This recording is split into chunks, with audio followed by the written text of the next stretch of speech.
Assalamualaikum warahmatullahi wabarakatuh. Perkenalkan, nama saya Muhammad Royadi, dosen Speed Darussalam Blitar Oku Timur.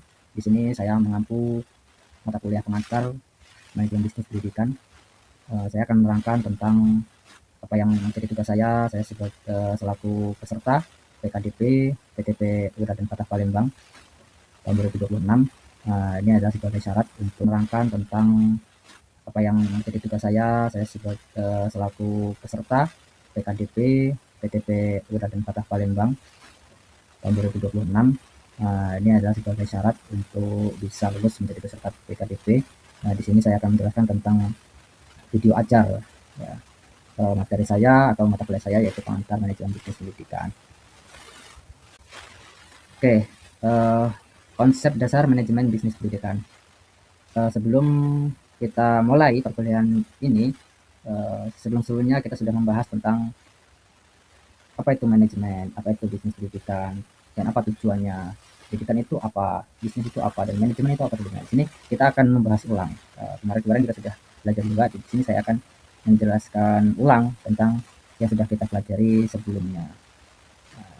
Oke, jadi dalam manajemen ini adalah sebuah proses atau langkah perencanaan, pengorganisasian, pengarahan, dan pengawasan sumber daya untuk mencapai tujuan. Jadi manajemen itu adalah sebuah proses atau pekerjaan yang harus dikerjakan oleh seorang guru tentunya atau manajer dalam sebuah perusahaan. Itu dalam pengelolaan suatu perusahaan atau lembaga pendidikan itu dengan dia mengetahui bagaimana pengorganisasiannya, bagaimana pengarahannya, bagaimana untuk mengadakan sumber dayanya. Nah, disinilah peran utama seorang manajer yang harus diketahui. Lalu, apa itu bisnis pendidikan? Nah, di sini ada bisnis pendidikan. Nah, apakah pendidikan itu boleh dibisniskan? Apakah bisnis pendidikan itu boleh dikerjakan? Jadi, bisnis pendidikan itu adalah lembaga pendidikan yang dikelola secara profesional dengan prinsip efisiensi dan akuntabilitas. Artinya, di dalam dunia pendidikan itu bukan sekedar bisnis yang hanya mencari keuntungan finansial bagi guru-gurunya, tidak.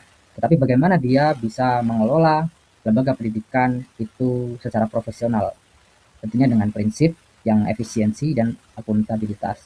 Artinya pengelolaan itu sudah dikelola, sudah diperhitungkan, sudah dirincikan secara efisien. Nah, jadi tidak hanya sekedar mencari untung, tetapi benar-benar diperhatikan apa yang menjadi capaian dari pembelajaran atau pendidikan yang ada di lembaga, bukan hanya sekedar mencari keuntungan. Nah, tujuan utama yaitu mengimplementasikan prinsip manajemen ke dalam pengelolaan lembaga pendidikan. Jadi tujuan utama manajemen bisnis pendidikan ini yaitu untuk mengintegrasikan prinsip. Jadi prinsip-prinsip manajemen ini diintegrasikan ke dalam pengelolaan lembaga pendidikan. Jadi nanti teman-teman sekalian mahasiswa itu harus mampu mengetahui prinsip manajemen di dalam mengelola lembaga pendidikan yang ada di lingkungannya, atau dia mampu menciptakan atau mengelola lembaga pendidikannya sendiri. Begitu. Lalu apa hubungan manajemen, sumber daya, dan tujuan pendidikan? Nah, ini menarik ini.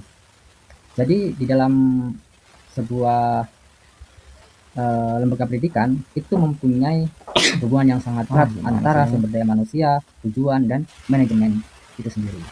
Nah, pengelolaan sumber daya itu ada manajemen sumber daya manusia, ada keuangan, dan ada infrastruktur.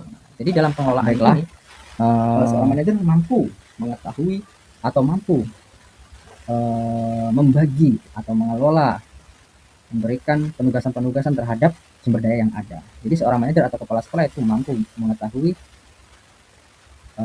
karakter-karakter sumber daya atau guru-gurunya. Guru atas nama Ahmad ini dia pintar sebagai bendahara atau pintar megang keuangan, jadilah dia sebagai bendahara.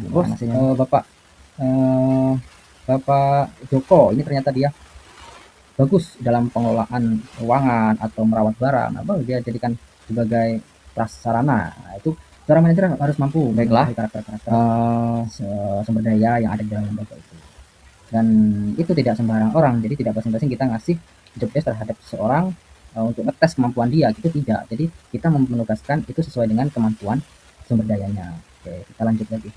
Lalu apa manajemen? Nah, ini perencanaan, pengorganisasian, pengarahan, pengendalian, dan evaluasi. Nah, ini manajemen inilah tugas manajer ini ya, gimana sih manajemennya bagaimana, nah perencanaannya jadi direncanakan.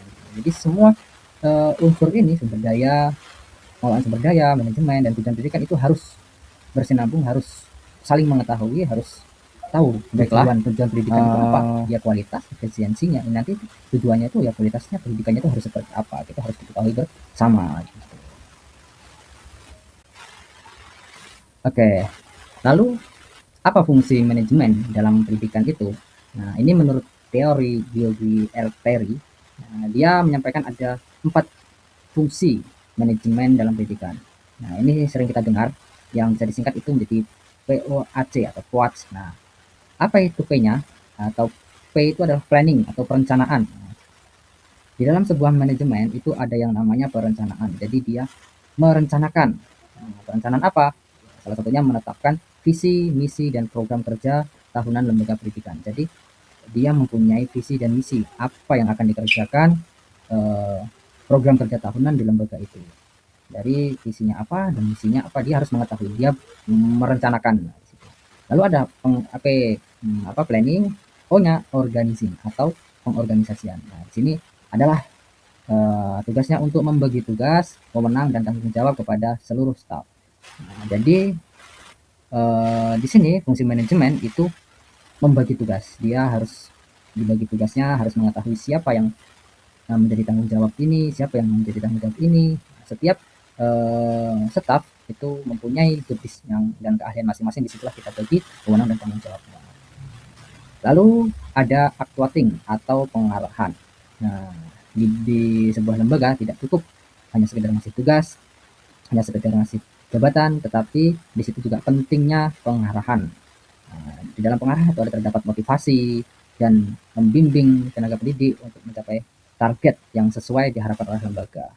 Jadi seorang manajer atau kepala sekolah itu setidaknya dapat memotivasi atau membimbing tenaga pendidik itu agar sesuai apa yang diharapkan sekolah. Jadi tidak hanya sekedar datang, duduk, ngopi, pulang. Nah, itu enggak. Dia harus mengetahui dan memperhatikan tenaga pendidiknya sudah sesuaikah yang dia kerjakan selama ini. Nah, gitu. Kalau belum sesuai, kita arahkan. Kalau sudah sesuai pun, kita tetap kasih motivasi atau kita kasih sebuah hadiah, yaitu apa-apa gitu lah, biar dia semakin semangat untuk bekerja. Nah, gitu. Lalu pengawasan. Nah, inilah di dalam pengarahan itu ada pengawasan atau controlling. Nah, dia memantau dan melihat bagaimana jalannya sebuah pendidikan di situ. Ya, itulah fungsi-fungsi manajemen dalam pendidikan menurut Yogi Terry. Lalu apa ruang lingkup manajemen bisnis pendidikan? Nah, di sini terdapat banyak sekali ruang lingkup manajemen bisnis pendidikan. Oke. Termasuk ada yang pertama itu ada SDM, sumber daya manusia. Siapa aja yang menjadi sumber daya manusia?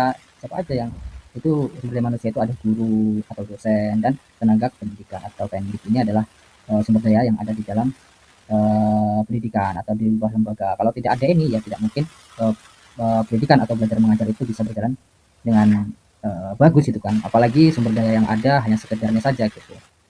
Nah, lalu apa? Ada keuangan di dalam sebuah lembaga. Kalau tidak ada anggaran pembiayaan, nah ini ya agak susah gitu kan. Jadi tidak akan bisa berjalan. Nah, keuangan ini ibarat bensin gitu kan. Kalau kendaraan tidak dikasih bensin ya mogok kendaraannya gitu. Jadi harus diperhatikan pula kendaraan atau keuangannya gitu, anggaran biayanya. Nah, lalu apa aja ruang lingkupnya kemudian sarana dan prasarana, yaitu ada fasilitas, infrastruktur dan teknologi. Apalagi zaman sekarang ini kalau sekolahan belum teknologinya belum maju, belum mapan, nah ini sangat sulit untuk bisa berkembang gitu kan. Bahkan sekarang banyak sekali sekolah-sekolah yang menjadikan teknologi ini suatu platform yang menjadikan terdepan gitu kan, yang berbasis teknologi gitu. Di situ ada wifi-nya, gitu. Ada komputer-komputer yang banyak gitu. Bisa Zoom, nah itu banyak sekali yang menarik itu tentang teknologi. Jadi sarana prasarana ini wajib dipenuhi juga dalam lingkup bisnis pendidikan. Lalu apalagi pemasaran dan humas. Nah, di sini ada pemasaran dan humas.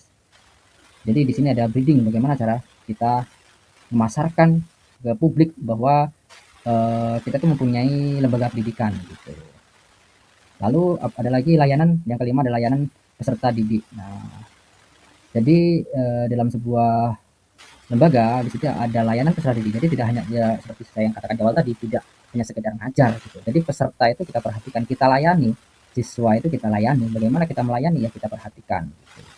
Akademik maupun non akademik. Maksudnya kita perhatikan secara teori dan kita perhatikan juga di luar gitu. Ketika bagaimana dia output mahasiswanya itu kita juga perlu pahami atau perlu ketahui dan kita koreksi bersama.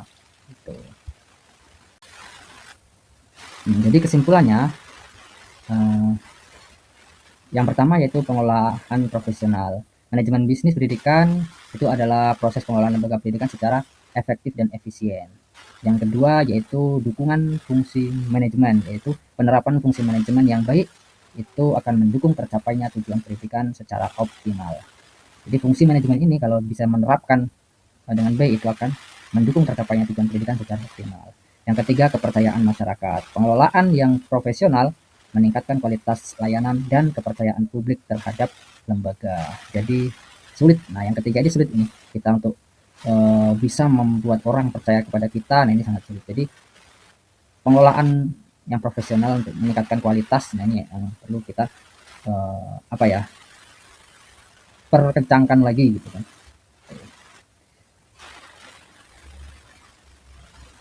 Oke, sampai di sini. Nanti kita akan kasih tugas kelompok. Jadi nanti teman-teman bagi kelompok, kita akan kasih tugas. Tugasnya apa? Jadi tugas teman-teman yang pertama itu teman-teman merancang dan mempresentasikan membuat suatu bisnis pendidikan seperti kursus bahasa Inggris, bahasa Arab, bimbel, dan lain-lain. Itu pasti mahasiswa paham tentang bisnis itu apa. Nah, maksudnya mahasiswa merancang ini apa? Nah, merancang ini sesuai dengan apa yang menjadi fungsi manajemen itu tadi gitu kan.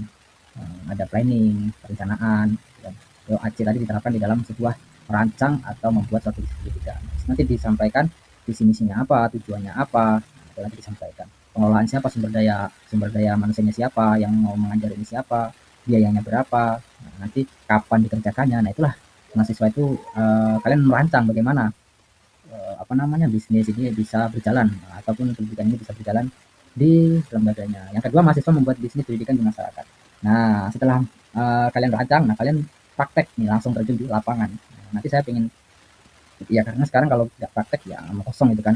Harusnya kalian praktek. Nanti saya minta kalian setelah kalian mendalami atau mampu sudah tahu gambarannya, nah tinggal prakteknya. Nah, setelah praktek nanti kalian juga harus bisa mengevaluasi bisnis pendidikan yang telah kalian kerjakan. Nah, ini berarti beberapa minggu. Nah, nanti di akhir perkuliahan, nah sebelum UAS, nah ini kalian sudah bisa, saya bisa membuat apa kalian bisa mempresentasikan setiap kelompoknya itu evaluasi dalam bisnis pendidikan yang telah dikerjakan.